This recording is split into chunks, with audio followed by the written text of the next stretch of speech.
Well, it looks like leaks and rumors about the next generation Nintendo system are just not stopping, as today we've got a really interesting piece of information which came out from a credible leaker detailing some information potentially about what the processor could be like for the Nintendo Switch 2. And from all these details, it looks like another big tech company is also going to be helping Nintendo with their next generation system and the Nintendo Switch 2. And all of this just makes me very excited, and I love looking at stuff like this and giving you guys my thoughts and speculating about it. So that's what we're going to be taking a look at inside of this video. Alright, so let's take a look at where all of this is coming from. We're on the Gaming Leaks and Rumors subreddit, and here is the post that came out just a couple hours ago saying that the next gen Switch is supposedly going to use a 5nm processor from Samsung. Now, of course, this is just a rumor, so don't treat it as like a fact or it's 100% going to happen, but it is coming from a pretty credible source. So if we take a look at it right here, it says, according to a leaker on Twitter known as Ordza, known for his leaks regarding mobile hardware, the NVIDIA Tegra for the Nintendo Switch could potentially use 5LPP from Samsung. And if we click on this link right here, it's going to take us to this tweet that is made by this person right here. So I don't know too much about this person, but this person, Connor, seems to be somebody who has leaked a lot of information regarding a lot of stuff with mobile. So if we take a look at his account right here, it seems like he makes a lot of tweets regarding like mobile CPUs and GPUs and things that are going to be used in terms of like phones and tablets and stuff like that, where we can see right here that he tweets about it. And I mean, it seems like a lot of this stuff that he has leaked about phones and a lot of this stuff with mobile does end up being true. So it definitely seems like this is a pretty reliable source. And this person made a tweet here saying, another NVIDIA Tegra for Nintendo Switch will be manufactured from 5LPP. I will keep uploading this info in Twitter as soon as I can. So this is pretty good information because he did say that he's going to be uploading it to Twitter as he gets more, so it is going to be worth keeping an eye on this person just in case they do give us more information about this. But what it seems like is that there's going to be another NVIDIA Tegra chip that is going to now be manufactured and starting production very soon. And honestly, this makes a lot of sense now as to why, if you guys remember in one of my other recent videos, Nintendo was going after leakers and basically shutting them down and silencing them on like forums and a lot of these other places where a lot of leaks started to happen. And this makes perfect sense now as for why something like that would happen, because if there is going to be a new Tegra chip that is going to start getting like manufactured and it's going to start production, Nintendo doesn't want somebody to take a picture of that chip or start getting information about it and tweeting it or leaking it anywhere. So that is pretty much why they went after any of these potential leak sources and started silencing them. So it makes a lot of sense. But now this is pretty exciting because it seems like this next chip is actually going to be starting production and they're going to be getting it ready to be able to put it into their next system and getting these systems ready. So what exactly does this all mean? Now, if we take a look right back here, what this means is that it's going to be using a 5nm processor from Samsung. And this is actually really crucial because using 5nm is a huge upgrade from what the other Nintendo Switch had previously that we all have right now in our homes. So if you guys remember the original Nintendo Switch, like the very first one that came out on March 3rd of 2017, that Nintendo Switch actually was using something which we can see in a comment right here, known as the 20nm processor. Now, if you remember, the 20nm processor, it basically was any Switch that came in a box that looked like this. But if you remember, a few years after that, in 2019, we had these very special like red box Nintendo Switches that came out. And these red box Switches were exactly the same as the normal Nintendo Switch that came out before, but it had better battery life. But the actual power of the system was the exact same, but for some reason you were getting better battery life by a really good amount compared to the previous Nintendo Switch. And it was really kind of interesting as for why that was going on. And the reason for that was actually because they made the processor go from 20nm to 16nm. They basically made it smaller, and that made it more efficient because it was using less power, and that's why they were able to extend the battery life even though the power was the exact same as the original Nintendo Switch. So that's why like the 2017 Switch, you were able to play Breath of the Wild for about like 3 hours before the battery would be completely drained. But for this red box Nintendo Switch, you were able to play for about 6 hours of Breath of the Wild before you got like the battery and everything got depleted. So that was a pretty good significant upgrade that you got in terms of battery life. But here's the thing. Apparently now this next Nintendo Switch is going to be going from 16 to 5. So think about it. If going from 20 to 16 gave us like 3 hours more of battery life, imagine going from 16 to 5 for the next Nintendo Switch. That is insane, and there's a lot of potential for what they could do with this. They could use it to make it even more efficient, basically making it even better with battery life. Like, we could be looking at like a really good battery life for this next system. They could make it even more powerful and make it even more kind of power demanding and being able to process stuff even better. There's a lot of ways that they can use it, so this does definitely make me very excited.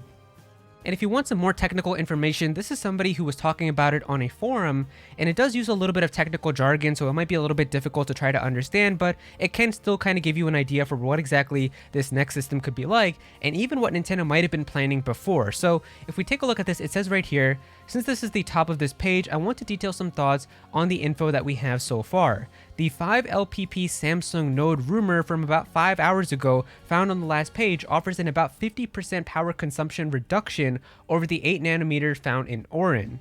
These were clocks that I found in the NVIDIA Hacks NVN API, a DLSS test using Ampere GPU. It had 3 clocks, 660 MHz, 4.3 watts, 1.125 GHz in 9.2 watts, and 1.38 GHz in 12 watts. I believe these are 3 separate tests for 3 separate modes: handheld, docked, and a stress test. Handheld mode would offer about 2 teraflops of performance, which would be better than a Steam Deck, plus using DLSS technology. The docked mode would offer 3.456 teraflops, which is almost about the same tier as an Xbox Series S with DLSS. I tracked Orin's estimated power consumption via NVIDIA's power estimation tools.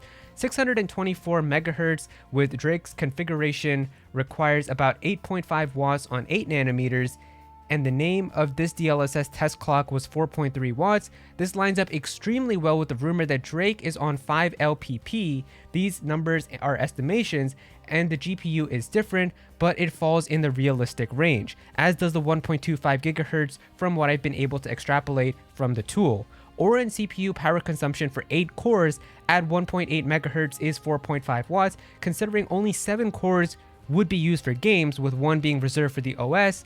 This would likely give about 3.94 watts on the 7 cores and a reduction of power consumption to about half, which is going to be about like 1.97 watts. The Tegra X1 on 20nm was using 1.83 watts for the 4 cores that it had on the A57, which could not be individually downclocked for the 4th core on the OS. And then finally, it just says here, thanks to Traktor's digging, the OLED model seems to have been designed to output 4K image, possibly via upscaling, non-tensor core accelerated. This remains unrealized. We also know that the GPU clock for the Amerigo goes as high as 1.267 MHz, offering 648 gigaflops compared to the OG Nintendo Switch, which only had about 393 gigaflops, and the CPU was a similar enabled for higher clocks, short of 2 GHz. This is likely the cancelled Nintendo Switch Pro model that Digital Foundry mentioned. It makes sense why the OLED model is so different, even though the internal specs remain the same. Now, I know this is a lot of information, so let me kind of break it down to exactly what this means. First of all, this kind of stuff that he was talking about here is basically kind of just an estimation for what the power is going to be looking like on this next Nintendo Switch, what the power could kind of be estimated to be around on the Nintendo Switch 2. And if we're taking a look at that, it says here, handheld mode is going to be about 2 teraflops, which is going to be about better than Steam Deck. So like the Steam Deck is already like going to be less than that. It seems like handheld mode is going to be even better than the Steam Deck, and docked mode is going to be about the same tier as an Xbox Series S. That is a huge power upgrade compared to what we have on the Nintendo Switch right now. And it also seems like that they were digging some more information about the Nintendo Switch OLED model, which if you guys didn't know, the Nintendo Switch OLED model is actually capable with the dock, with like what's kind of built around it in the dock, to be able to output into 4K, but it was never used by Nintendo. And that was very, very kind of weird, because the Nintendo Switch OLED model, it uses the exact same power as the original Nintendo Switch, but it's designed completely differently, right? And it seems like a lot of people are speculating that this is the canceled Nintendo Switch Pro model. So I've always kind of did believe that the Nintendo Switch Pro did in fact exist and that Nintendo was going to do it, But I guess with like COVID and everything happening, if you guys remember, there was like a huge chip shortage and everything was just becoming really expensive. So maybe in Nintendo's kind of viewpoint, they just thought it wasn't worth it to buy these chips at a really high price and maybe lose out on profits and maybe not even have it be so worth it if they knew like a ton of people weren't even going to buy them. So they decided to just release the Nintendo Switch OLED model, which like they were like, yeah, let's just put some slightly better screens on there, put some better speakers and call it a day, where that's why the system is still using the same amount of power as like every other Nintendo Switch, but it just has a slightly better screen because it's using OLED panels. And that makes a lot of sense to me, is that this OLED model was really going to be like a Switch Pro. Like I feel like that actually makes sense, that they were going to do a Switch Pro, but then they just decided to scrap it and they released it as an OLED model, because even the dock for the OLED looks way different than the normal Nintendo Switch dock. Like I feel like if you knew you were going to have the same amount of power and everything, why go through all that effort to redesign the dock like this and all of that if you were never even going to like really have it matter for what the power was going to be? So to me, I've always thought that the Switch OLED model was probably going to be the Switch Pro, and it seems like that's kind of what it seems like it was going to be, but they kind of just scrapped that, and now they're going to be moving on to just the next generation system, which seems like it's going to be a very nice leap in performance. And so yeah, now you've got Nvidia, you've got Samsung, you've got Nintendo, you've got all of these companies working together to create this new hardware and the next generation Nintendo Switch. It makes me very excited because there is going to be a considerable power leap from the original Nintendo Switch that we all have right now. And if you guys want, I could actually make like a more detailed comparison video looking at the power from all of this and comparing it to like the PS5 and the Xbox Series X and all of that, if you guys want kind of a better viewpoint as for how powerful the system potentially could be. So if you are interested in that, you can definitely let me know if you would like to see that video. But yeah, if you guys enjoyed this video, definitely be sure to click that like button and also subscribe to the channel, as well as I am going to be covering a lot more rumors and information about the next generation Nintendo Switch and all of that good stuff. So definitely be sure to subscribe so you don't miss out on that. Go follow me on Twitter at Aero so you can be featured in videos, and also join my Discord server as well. We've got a bunch of people in there who are always talking about Pokemon and Smash Bros and Nintendo, so definitely be sure to join that. But yeah, that's pretty much it. Thank you so much for watching.